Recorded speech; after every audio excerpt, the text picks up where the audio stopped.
The biggest problem with the pandemic is knowing whether you're sick or not. And in the United States, Hong Kong, they have saliva tests. You know right away. In Canada, as we all know, we are waiting for hours to get into a hospital or some other place to have the test, days to get the results. Why is it taking so long? Francesca Grosso is a health consultant. She's in Toronto. She knows the answers. So, why are we waiting for so long? Well, first of all, let's be frank. Canada actually did approve a rapid test very recently. It's a nasal swab test. It's not a saliva test. It is not a saliva test, and it will shore up that wait time at the back end. In other words, the time it takes to wait for the result. However, it won't shore up the front end because it's a point of care test. Which means you have to go somewhere to have it. Right, exactly. Your doctor's office, wherever. And the problem with that is you get a lot of people who feel sick, think, gee, I'd love to have a test right now. They start getting into the process, and what they find is the next day they're feeling better and they bail on it because it has to be easy to access at the time the person needs it. So why don't we have it?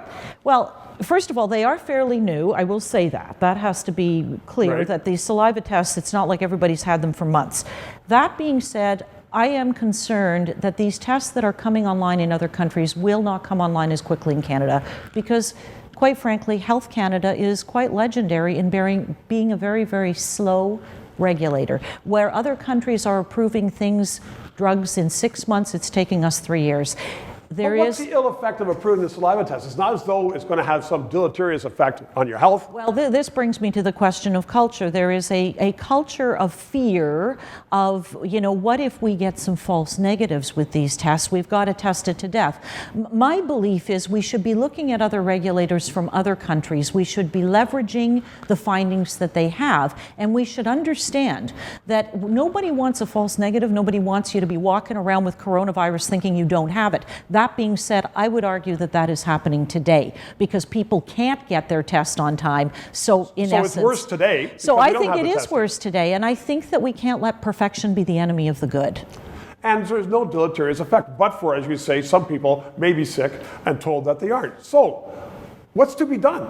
Are we just going to be sitting here in this void in Canada? Yeah, what's to be done is to understand that even though regulators say that they're not bound by political pressure, the truth is people do have to get out and say, we want this as first priority. We want our governments to move. We want safe tests, but we want them expeditiously. So in other words, and I'll put these words not in your mouth, but I'll say it, we should call our MPs and say, get going.